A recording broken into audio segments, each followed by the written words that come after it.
This Tardan Media Network production is brought to you in part by In Search of the New Compassionate Male. For more information, go to newcompassionatemale.com.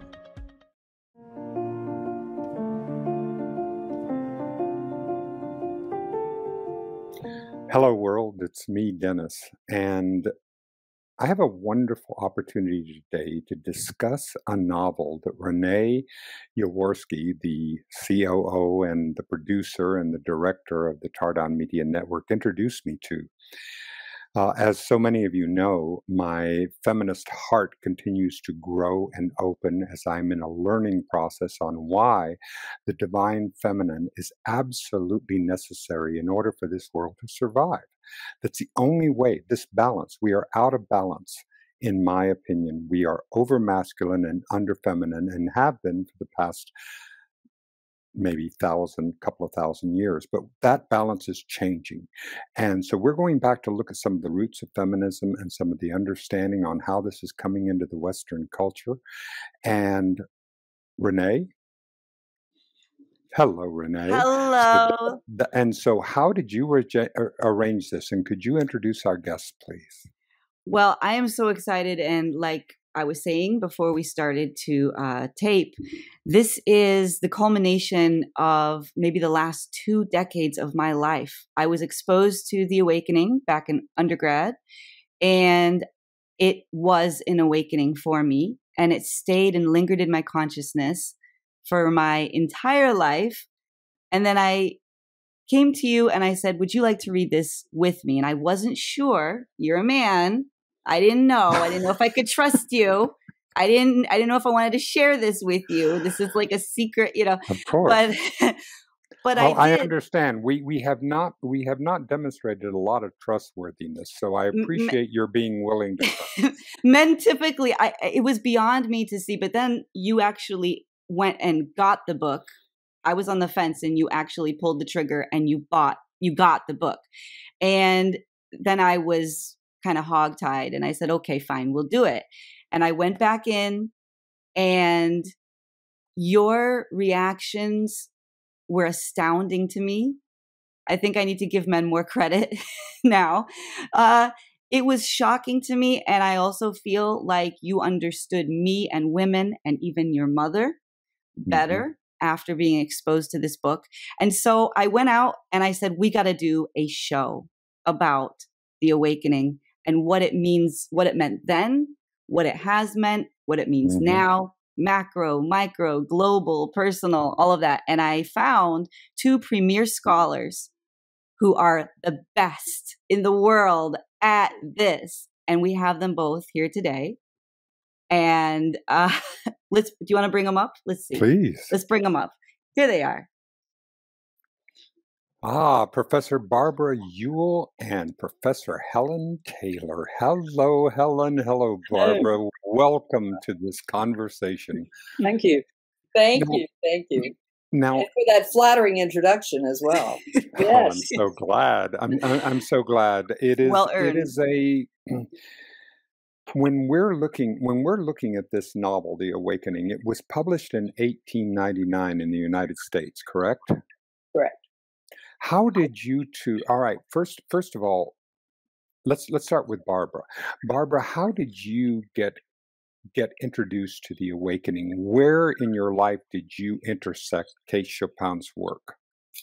Well, I was a brand new professor at Newcomb in New Orleans, and it's a longer story, but I was basically thrust into teaching women's studies. Now, I'm a Renaissance scholar. That was my background, but I had the chance to teach a women in literature course. And because as the man who hired me said, well, you look qualified. So, okay. So I said, yeah, I can do that. And I started looking around for texts. And a friend at Loyola suggested The Awakening. I never heard of it. And I read it and I thought, oh, yeah, this is good. And so I put that in my women's studies course, women in literature course. And then circumstances led me eventually to become, I drifted, or as some would say, fell from the Renaissance into women's studies and ended up writing a monograph on Kate Chopin and then just sort of she became the focus of my career. What a fascinating story. Helen, how did you intersect Kate Chopin and the Awakening? Well, I'm a British scholar, and I had done a degree in London at London University, and I came to Louisiana to do a master's degree at Louisiana State University, and I was there for 2 years, much to my friends' amazement, because everybody thought I was going to be lynched as soon as I arrived in Louisiana. They didn't know very much about the South, and nor did I. And I had a wonderful time in Baton Rouge, learning about American literature, which I had never read before in my English course. It was all English literature in London. And I loved American literature, fell in love with it. And just as I was leaving Louisiana, I think in 1971, a friend of mine was an editor at Louisiana State University Press. And she said, "You may like this writer. We've just published the collected works of Kate Chopin, whom I had never heard of. Nobody had talked to me about her. And so there you are. Exactly. I have that very edition, Barbara. And she gave me these huge books, these 2 huge books of Kate Chopin's short stories and 2 novels. And I brought them back to England, and I was missing Louisiana so much. I sat down and read them, and I thought, I have got to do some work on this writer. So I did a master's and then a PhD on Louisiana women writers, of whom Kate Chopin was one. And I went on to write lots of things about Kate Chopin, like Barbara. And she's really been at the center of my scholarly career ever since. I'm amazed about her roots, where Kate would have been able to have the kind of self-image and awareness and that would get her to there, to be able to write something so revolutionary, something that was so outside the roles that were the strictures that women were placed in during that time. Did you get any sense? Did you get any sense of her as a person, where she came up with Barbara or Helen? Barbara, do you want to go first? Well, sure. Yeah, I mean, well, she was, first of all, I think she was an extraordinary young woman. You know, she wrote and thought. We have some examples of journals. They're kind of adolescent, but at the same time, you know, she was a thoughtful person, and by all accounts, she always was, and got into writing. And I don't know, she was from St. Louis and married a man from the South, married a man from Louisiana, moved down there, and I think was quite struck by the culture there. And I think, not unlike Edna Pontellier, didn't quite fit the New Orleans culture, didn't quite get it, but was fascinated by it. And then she was widowed fairly young, and I think there was always a kind of an independent streak in her that seems to me that's where some of that comes from. I don't know, Helen, what do you think? What would you suggest?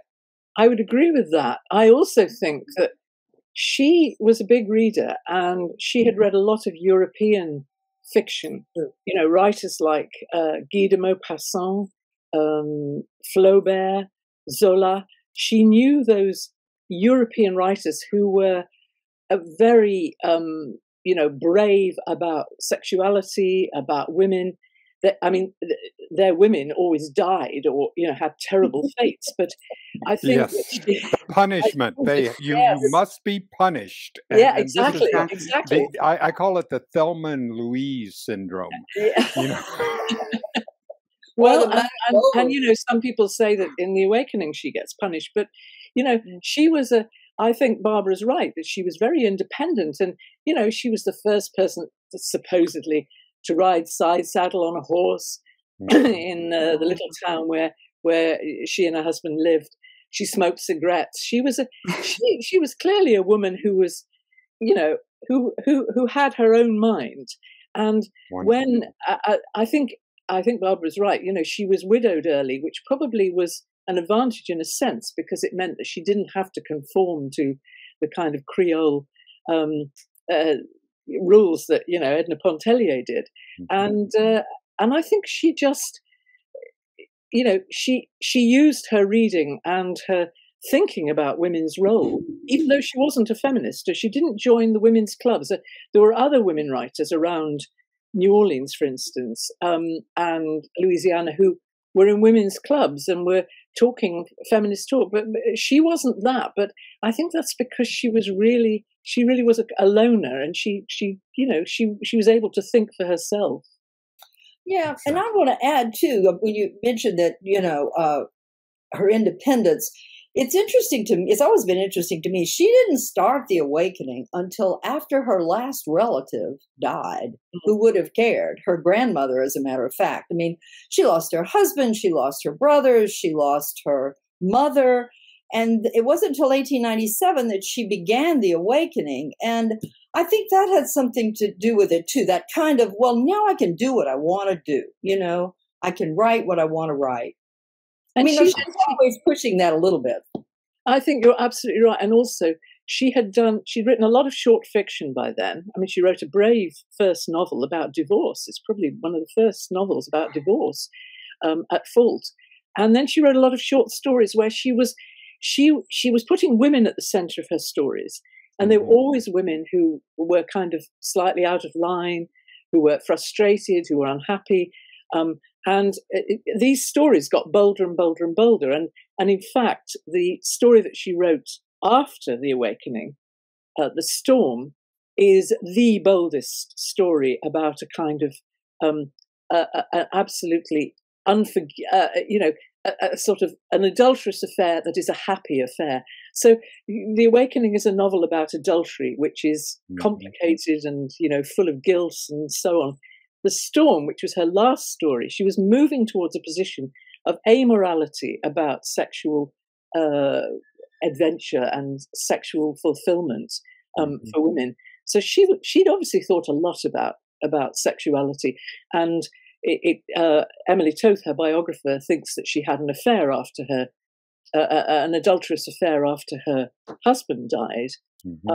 And she, you know, so she was quite a woman ahead of her time.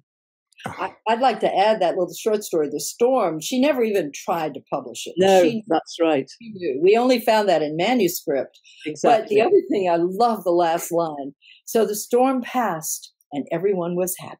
Yes. Yeah.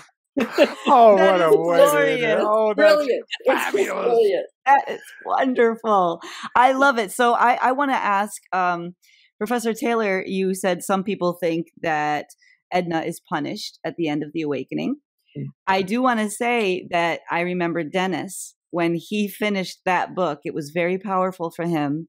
And he said to me why he viewed it that way. I'm going to just say for him in that moment, because he said to me, why do women have to be punished for being free? Or he said something like, why do women have to die to be free? Why do women? He caught on to that. So I don't know, Dennis, if you want to talk about your experience. Well said, Renee. Well, I can certainly address that. I mean, she, you know, if you think of that patriarchal culture where she's surrounded by all those men, that, I mean, the talk about coercive control. This novel, I've just reread it for the first time for about 5 or 6 years. I couldn't believe how contemporary it is. You know, it's all about the coercive control of her husband, her lovers, who are also coercive, her father, the colonel, the Dr. Mandalay. They're all men who think that that Edna has got to be put in her place and she's got to behave in a certain way. And she's aware of all this. And all these men are around, including her children, whom she sees, who are sons. And she sees her sons as kind of oppressive. And, you know, by the end of the novel, I mean, the pessimistic reading of this is that where can she go? She can't go back into town and suddenly be a good woman again, because she's been an adulteress. She's moved out of her husband's house. There's nowhere to go. She's not financially independent. And she's going to get, she's really in a terrible place.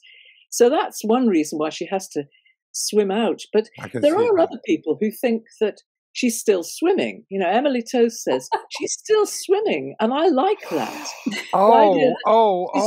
Wait a minute.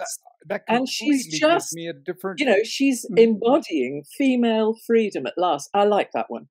Yeah, beautiful. Because in fact, the ending never says she died. No. So you're right. She doesn't, and that's what I love about having a different perspective. That's what I love about studying, being able to have conversations like this, is that it gives me a different take on it, on how I can see it another way. So when you're teaching this to your students, let me start with Barbara. Barbara, how does the contemporary woman of 2021, the student, the women and men who read this, what are kinds of impressions do you get back from them? Do you have any themes that come back? Does it resonate? Well, first of all, let me just add, I've been retired a few years, 4 or 5 years, so I can't really speak to the most contemporary moment. But what I taught the novel for all my career. Sure. So what I found, it was really fascinating. A lot of women, I think more younger women, they hated her death. They felt she was a terrible mother. She should have stayed home for the kids. She should never have, what was she thinking? And there was always that pushback, I found. I mean, really. And then, of course, there were others that were like, I guess just puzzled. Why didn't she have some options? And to me, that's always what I wanted to remind students, because it seems to me at the end there, that's, as Helen said, she's in a terrible predicament. What can she do? There are really no options. I mean, some students say, well, she could go paint. No, she's not going to make it as a painter. And I think partly what I think is so impressive about that novel is the way, Edna is just an ordinary woman. Mm. I mean, as Mademoiselle Wright says, to be extraordinary, to fight against all that patriarchal structure that she's living in, you got to be really strong. You got to have wings and all that kind of stuff, Mm-hmm. Edna's just ordinary. She's not extraordinary. And I think that in many ways is the brilliance of the novel. What happens to just ordinary women? What happens to women who haven't really thought it all through, don't have any particular gifts or talent? She's just a thoughtful young woman. I think that's great. And I think Mamselle Rice, she's a very key figure in the novel, isn't she? I mean, when you compare her with Adele Ratignolle, who is, the mother woman supreme. Oh, isn't she just? I mean, she was just the icon. Perfect. Absolutely. And yet, Edna's terribly drawn to her. I mean, there is a real, real sensual desire there, I think, between the two women, which, of course, nothing can be done about that at the time. I mean, the one handhold, the one hand reached out, and it was a beautiful piece of intimacy. And she starts to awaken desire in Edna. I mean, there are, it's not just those men who kind of take her to bed. It's sort of all those things, the water and the sunshine and the touch of another woman and so on. Yep. But I think to follow on from Barbara, that Mamselle Rice is the one woman. I mean, we know that she's ugly. She doesn't care about her appearance. She doesn't have a man in her life. She has no sex life. She's a single artist. And I think Barbara's absolutely right that is the only kind of woman who is really free. That's the only sort of new woman at the time who could live freely. And Edna, I think it's brilliant that Edna's just an amateur painter. I mean, you think when you're reading the thing, oh no, please don't make her a successful artist. She's a dilettante.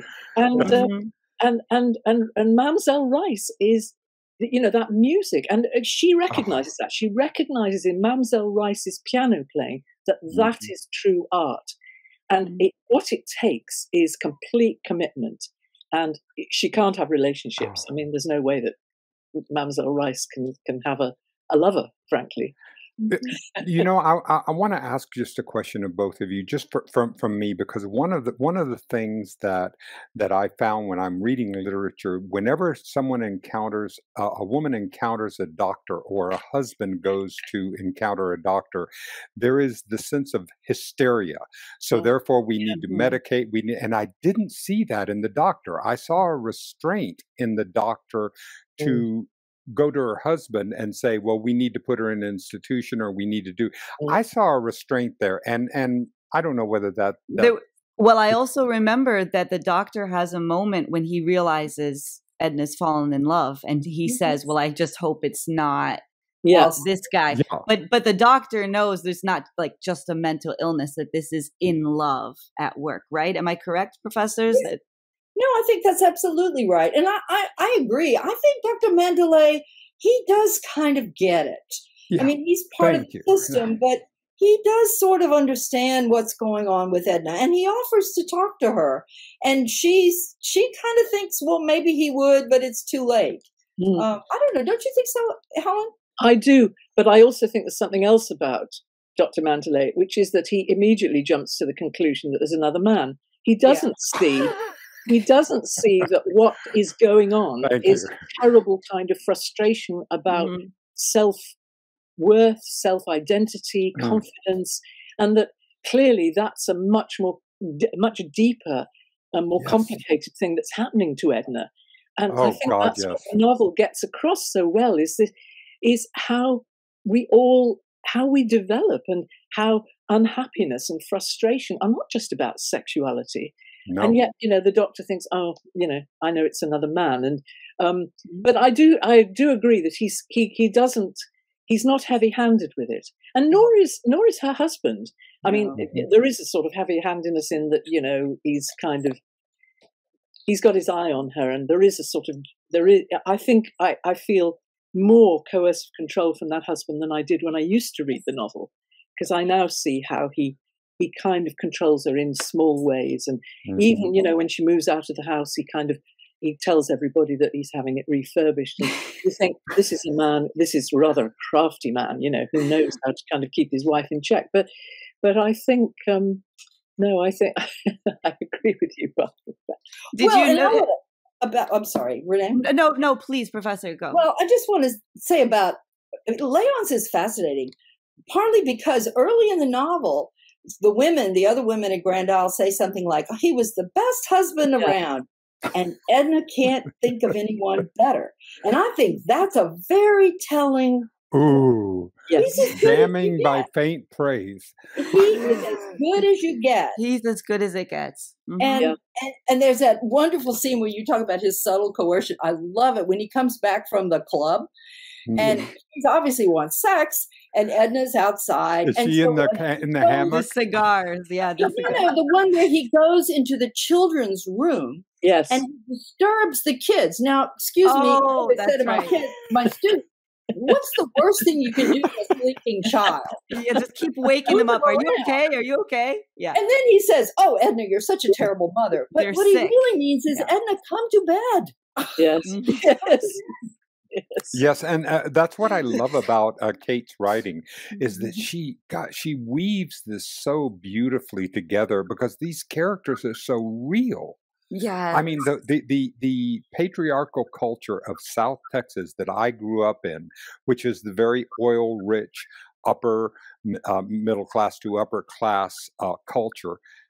I mean, you could lift it right out. You could lift this book right out of it. I mean, I felt it resonated so much with me, especially about how the women, even though the women had a lot of power in the family and in the relationship, and the men were at the forefront in the businesses, at the face of the families. Mm-hmm. Yes. Well, I wanted to talk a little bit about the mental illness angle, because I know when Dennis was reading it, that was something that he and I talked about as we were reading it. And I really held this line. I don't know how correct I was at the time, but I was so interested in not having Edna reduced to a pathology. I wanted her to have her humanity and to say, no, if any quote unquote normal person were subjected to what she's been subjected to, they would react similarly. I don't know how correct I am, but if someone could take up on that and just, I don't want to minimize her experience by saying, well, you know, she was depressed or, you know, clinically depressed or had clinical anxiety or any number of things, because once we do that, I feel like now it's a different novel. I feel like the whole point of the novel is to talk about the personhood of women. It even says that expressly in the text, oftentimes about women being people, being a human. So if someone could speak on that. Well, I'm sorry, go ahead, Helen. No, go ahead, Barbara. Go on. Well, I'm reminded of, and now I can't think of the author, you'll have to help me, Sure. in the 1960s, The Problem That Has No Name. Oh, Betty Friedan, yes. Thank you. Betty Friedan. I mean, I think that's the same situation. You know, I mean, women, Edna's not crazy. She's just reacting to a crazy situation. And the situation is crazy. The situation is crazy. And that's the same thing that Betty Friedan writes about in The Feminine Mystique in the 1960s. Women are crazy. But no, it's the situation that's crazy. The system. And they're just reacting like sane human beings to a crazy world. I think you're absolutely right. And I think that Creole culture where everybody understands their place and what they're supposed to do. And women can, you know, a man like Robert Lebrun can come and flirt every year with a different married woman.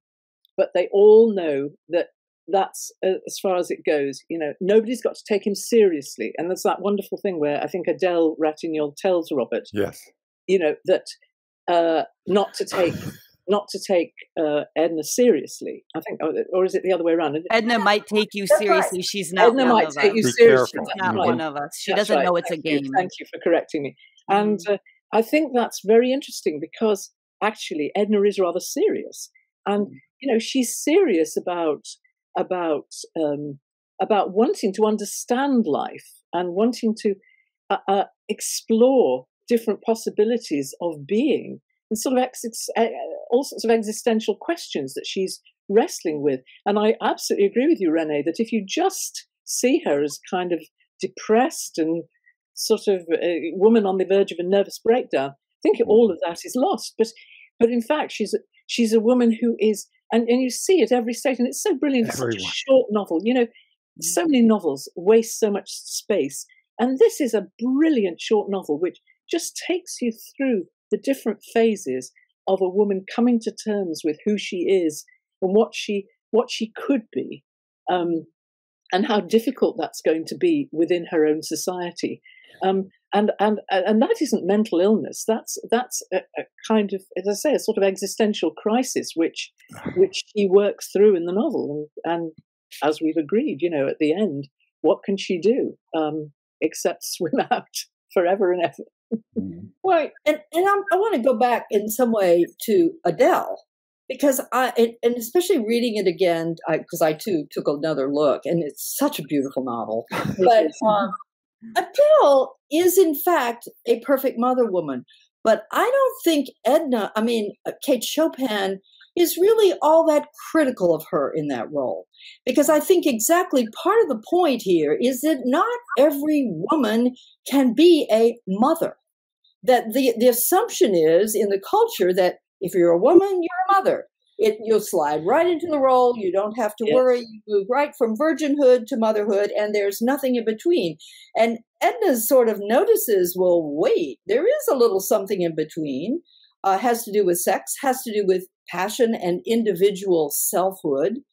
And she's not prepared for motherhood, A, but B, she just isn't a good mother. I mean, in the sense that that's not what she wants to do with herself. She doesn't connect with her children. She doesn't see them as, I mean, she loves them, but they're still, you know, she gets away from them and she doesn't think about them, and she doesn't, I mean, but this is a normal thing because people will have those feelings. And I just think I'm just so grateful to be able to talk about this because when I experience something, I can experience it in my head.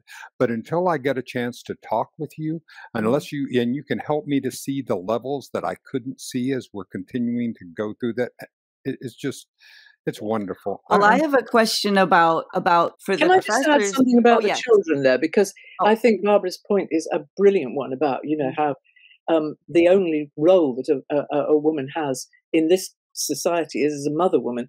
Yes. And if you remember Adele, when Adele and Edna are sitting on the beach together, Adele is stitching clothes for the winter. I mean, it's a hot summer day, and she's stitching, she's sort of embroidering or whatever, sewing clothes for the winter. And the children come and interrupt, and they're talked about as a troop of children. This is interesting, kind of military metaphor. Troop of children come and interrupt their closeness, and they have to kind of, you know, they have to break up their interesting, you know, relaxed kind of conversation. And children are seen, and this is really very revolutionary, I think, in the late 19th century, to be talking about children as kind of a nuisance. Right. And Adele, it is such a rich novel, because I'm thinking about Adele and her role there too.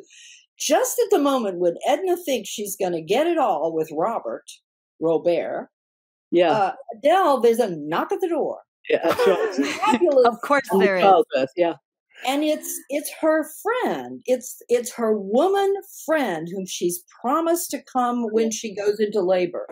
And she goes. She goes. Back, goodbye, because I love you, you know. So I think that relationship is also very important. And Adele's last message is, think of the children. Exactly. And that is kind of what Edna's doing.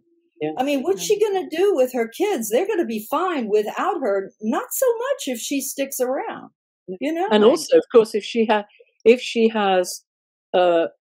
takes lovers and she recognizes she has lover after lover, she knows, having seen that childbirth, which is clearly a difficult one and an unpleasant one, and that's what Adele keeps going through. That's what she will be going through, and she doesn't want any of that anymore. Exactly. This is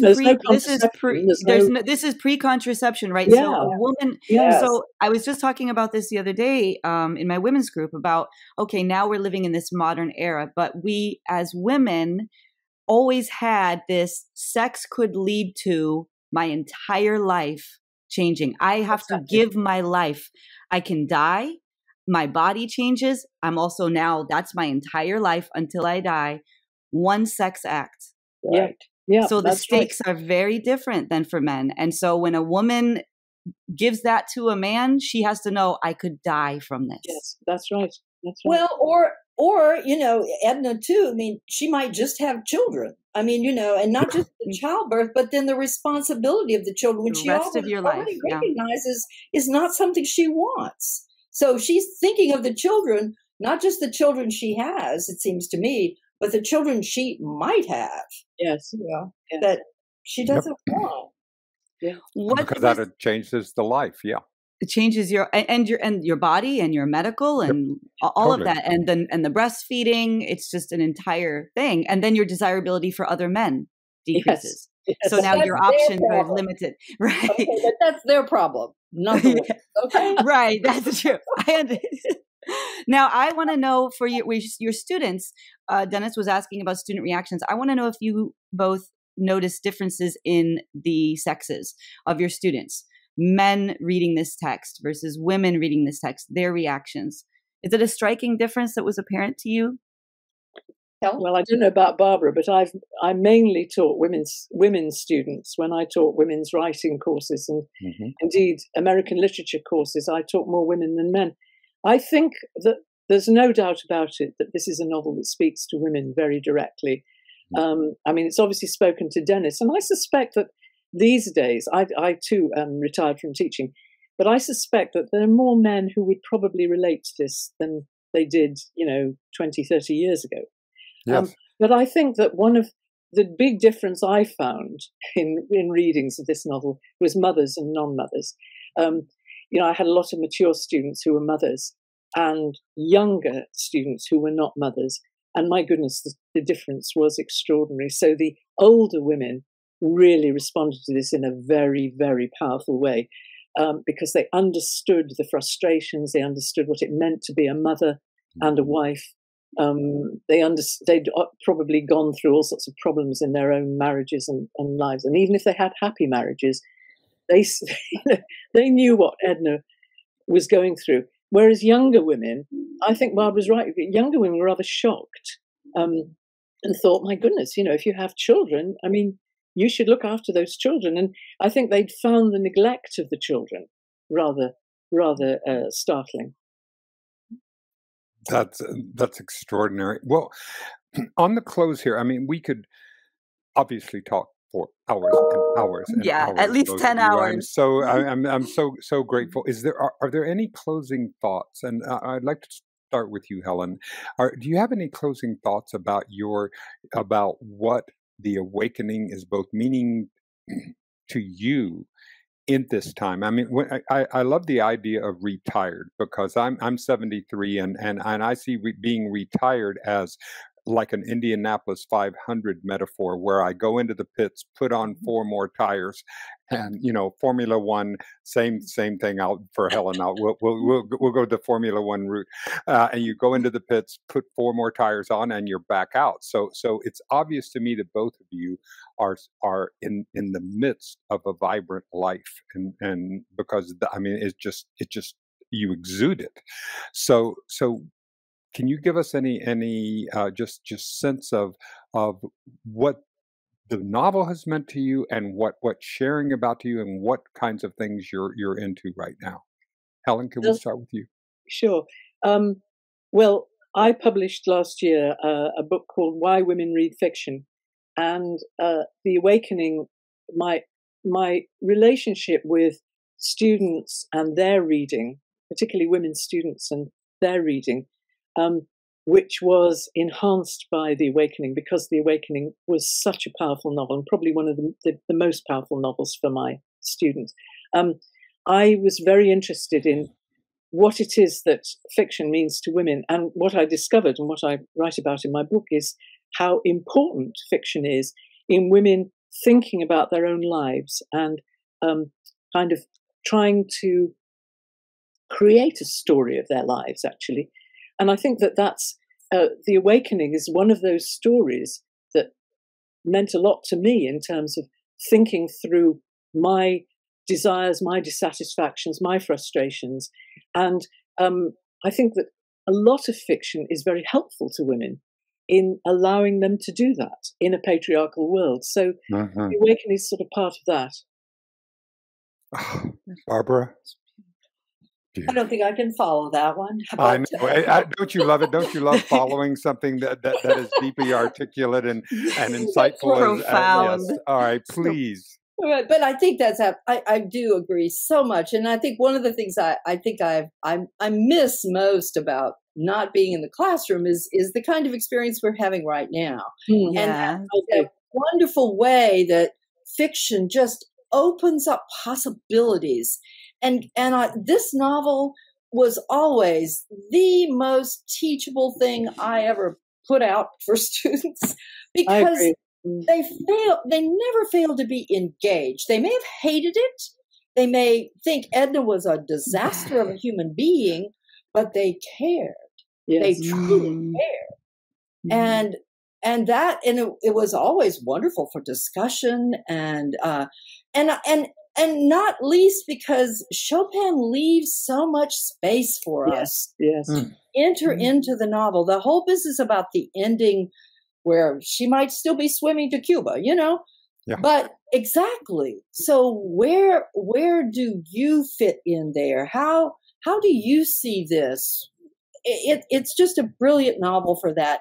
And it's just so satisfying to talk about it, to teach it, to be part of her use of language is so wonderful and so sparse. It's so, yes. You feel as if this is a novel that somebody wrote and then edited about 100 times. I don't think she did, but that's how it reads. It reads like a beautifully edited short novel.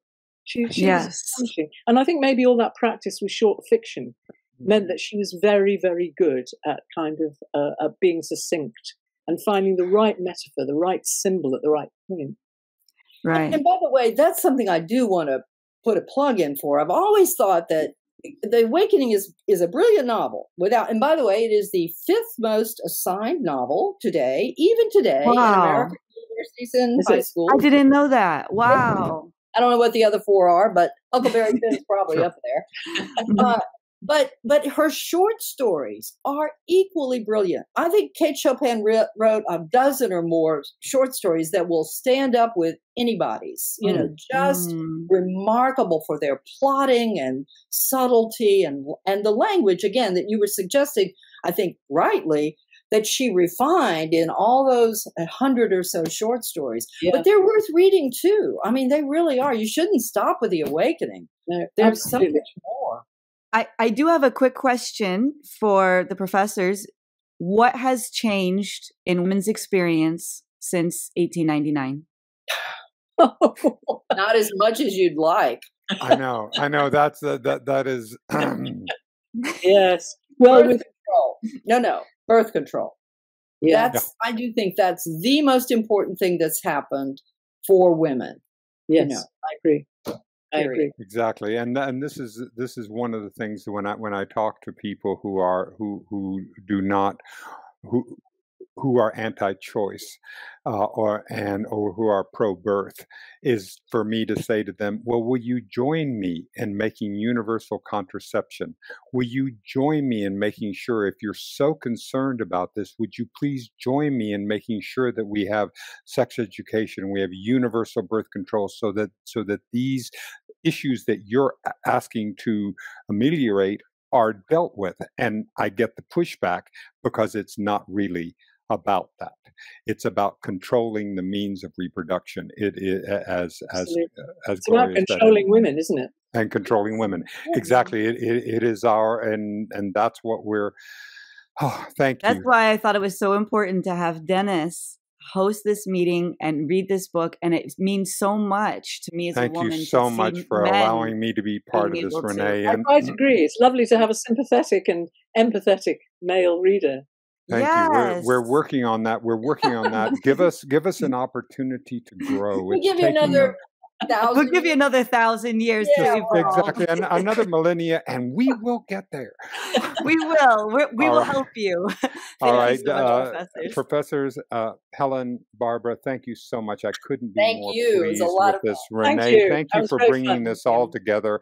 The brilliance, I'm learning so much, and we're growing so much, and we look forward to publishing this and getting the feedback on the different sites and getting into the Kate Chopin people and all of that. So all right, we will email you right afterwards.